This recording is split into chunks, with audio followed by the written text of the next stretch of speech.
మనం ఇప్పుడు కార్తీక దీపం సీజన్ 2 జూన్ 4వ తేదీ 688వ ఎపిసోడ్ చూద్దాం. సుమిత్ర బర్త్డే సెలబ్రేషన్స్ చేస్తుంటారు. దీప ఇచ్చిన బర్త్డే గిఫ్ట్ చూసి మురిసిపోతూ ఉంటుంది సుమిత్ర. అందులో తను డెలివరీ అయినప్పుడు తన పిల్లల్ని చూసుకొని మురిసిపోతూ ఉన్నట్లు ఒక బొమ్మ ఉంటుంది. అది చూసి సుమిత్రకి ఆనంద బాష్పాలు వచ్చేస్తుంటాయి. అప్పుడే పారిజాతానికి గతంలో సుమిత్ర పిల్లల్ని మార్చిన విషయం కూడా గుర్తుకొస్తుంది ఆ డ్రాయింగ్ చూసి. కార్తీక్ మనసులో ఇది చూడగానే నీకేం గుర్తు వస్తుందో నాకు తెలుసు పారు అనుకుంటూ ఉంటాడు.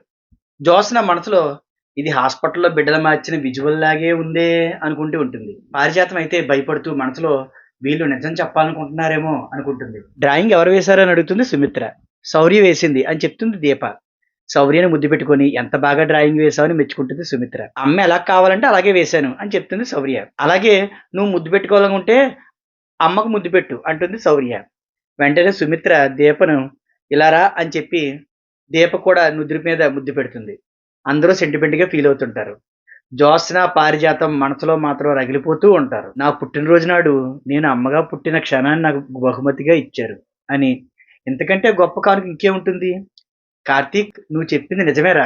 మాతృత్వాన్ని పొందిన ప్రతి ఆడదాన్ని తాకి అందమైన కానుకిది. ఇలాంటి క్షణాన్ని ప్రతి తల్లి జీవితాంతం గుర్తుపెట్టుకుంటుంది. ఎందుకో తెలుసా?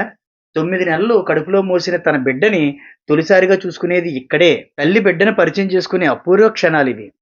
ఈ రోజు నేను పుట్టినట్టు లేదు, అమ్మగా పుట్టినట్లుంది. వన్స్ అగైన్ థ్యాంక్స్ అంటుంది. ఇంతలో జ్యోత్స్న ఈ ఆనందాన్ని ఎంతో సేపు ఉండనివ్వకూడదు అని చెప్పి, మమ్మీ డ్రాయింగ్ లేదు మిస్టేక్ ఉన్నట్టుంది అని చెప్పి లాక్కొని చూస్తుంటే ఈ లోపల ఆ డ్రాయింగ్ కింద పడిపోతుంది. అప్పుడు అక్కడికి వస్తాడు సుమిత్ర తండ్రి దక్షిణామూర్తి. ఆ డ్రాయింగ్ ని చేతిలో తీసుకుంటాడు. అతన్ని చూసి శివన్నారాయణ కోపంతో రగిలిపోతుంటాడు. తను బ్లడ్ ఇచ్చిన విషయాన్ని కూడా గుర్తుకేస్తూ ఉంటుంది. ఇక్కడ పారిజాతం, జ్యోత్స్న ఇద్దరు చెవులు కొరికేసుకుంటుంటారు. మనం విన్నది నిజమే, వీళ్ళు నిజంగానే దక్షిణామూర్తిని పిలిపించేశారు అనుకుని ఉంటారు. చాలా మంది జీవితానికి దగ్గరగా ఉన్న చిత్రం ఇది అంటాడు దక్షిణామూర్తి. చాలా బాగుంది అంటాడు. నేనే వేశాను అంటుంది శౌర్య. నీ చిట్టి చేతులతో ఇంత పెద్ద డ్రాయింగ్ వేశావంటే నీతో వేయించిన మనిషి వేరే ఉన్నారన్నమాట. ఎవరిది ఆలోచన అంటాడు. సరే, నా కూతురు దీప చెప్తే తన డ్రాయింగ్ వేసింది అని చెప్తాడు. శౌర్యని ముద్దుల తాత అని పిలవమంటాడు దక్షిణామూర్తి. ఇదంతా చూసి శివనారాయణకి కోపం వచ్చి శౌర్యని లోపలికి తీసుకెళ్ళిపోమని చెప్తాడు కోపంగా. శౌర్యని లోపలికి తీసుకుపోతారు. నువ్వు నా ఇంటికి ఎందుకు వచ్చావు అని అడుగుతాడు శివనారాయణ. దక్షిణామూర్తి, నేను రావడానికి 2 కారణాలు ఉన్నాయి శివనారాయణ, మీకు కృతజ్ఞతలు చెప్పడానికి అంటాడు. శివనారాయణ వెంటనే, ఆకలితో ఉన్నవాడు నా శత్రువైన అతని కడుపునిండా భోజనం పెట్టి పంపించబడి నా ధర్మం చెప్తుంది అంటాడు. దానికి దక్షిణామూర్తి, ఆపదలో ఉన్నవాడికి సహాయం చేశాను అంటావు, అది నాకు తెలియకుండానే జరిగింది అంటావు అంటాడు దక్షిణామూర్తి. అప్పుడైనా నీకు అర్థం కావాలి ఈ శివనారాయణ వ్యక్తిత్వం ఏంటో అంటాడు. అలా వారిద్దరి మధ్య వాగ్వివాదం మొదలవుతుంది. నేను ప్రాణాలతో ఉండడానికి నువ్వే కాదు, నీ మనవడు మనవరాలు వీళ్ళు కూడా కారణం అని చెప్పి వాళ్ళకు కూడా థ్యాంక్స్ చెప్తాడు దక్షిణామూర్తి. ఇక నేను వచ్చిన రెండో కారణం, నా కూతుర్ని ఆశీర్వదించాలి అంటాడు. అయితే తండ్రి ఆశీర్వదిస్తానంటే సుమిత్ర కూడా ఒప్పుకోదు. ఎవరిని మోసం చేయడానికి ఈ ప్రేమలు అంటుంది. ఇన్ని సంవత్సరాల్లో జరిగిన పుట్టినరోజుకి ఎప్పుడైనా వచ్చావా? ఈ ఒక్కసారి మాత్రమే ఎందుకు వచ్చావు అని అడుగుతుంది కూతురు కోపంగా. కూతురు పుట్టినరోజని కాకుండా కూతురు చచ్చిన రోజని ఆశీర్వదిస్తావా అంటుంది సుమిత్ర. అయితే దానికి దక్షిణామూర్తి, ఎన్నాళ్ళు పంతాలు పట్టింపులను దూరంగా ఉన్నాను, ఇప్పుడు అడ్డుగోడలు తీసేద్దాం అంటాడు. నువ్వు చచ్చిపోయావని తలనీళ్లు పోసుకున్న ఆ ఇంట్లోకి పసుపు నీళ్లతో నిన్ను ఆహ్వానిస్తున్నానమ్మా అంటాడు. నాకు పుట్టినిల్లైనా మెట్టినిల్లైనా నాకు ఇదే అంటుంది సుమిత్ర.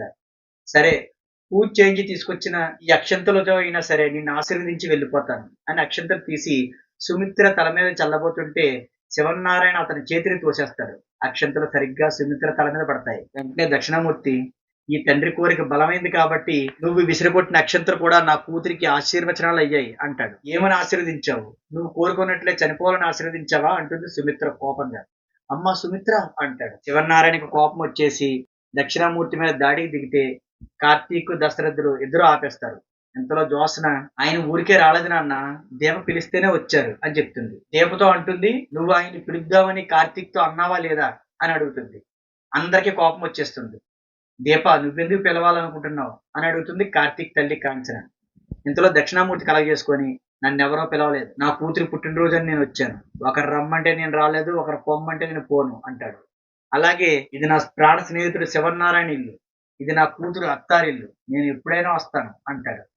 ఇంకోసారి నా గుమ్మలో అడిగడితే మర్యాద ఉండదు అంటాడు శివనారాయణ కోపంతో. నేను కూడా నీతో తలపడ్డానికి రెడీగా ఉన్నాను, ఆ విధంగా అయినా సరే మన ఇద్దరం కలుస్తాం అంటాడు దక్షిణామూర్తి. ఇక సుమిత్రతోటి, నీకు పుట్టినరోజు శుభాకాంక్షలమ్మా అని చెప్పి మీ అన్నయ్య వదిన నీ రాక కోసం ఎప్పటికీ ఎదురు చూస్తూ ఉంటారు అని చెప్పేసి అక్కడి నుంచి వెళ్ళిపోతాడు దక్షిణామూర్తి. కొంతసేపటికి ఇవన్నీ ఇక మర్చిపోండి, కేక్ కోయమంటాడు శివనారాయణ. చూసావు బావా, అత్తకి అన్నయ్య వదిన ఇద్దరు ఉన్నారు అంటుంది. ఆ ఫ్యామిలీ గురించి మనం మాట్లాడుకోకపోవడమే మంచిది, లేకపోతే ఈ కుటుంబానికి కూడా దూరం అవుతాం అంటాడు కార్తీక్. ఇంతలో శౌర్య వచ్చి ఇంకో తాతయ్య ఎక్కడా అని అడుగుతుంది. అతను ఎవరో బయట వ్యక్తి అమ్మా, వాళ్ళని అలా పిలవకూడదు అంటాడు దశరథుడు.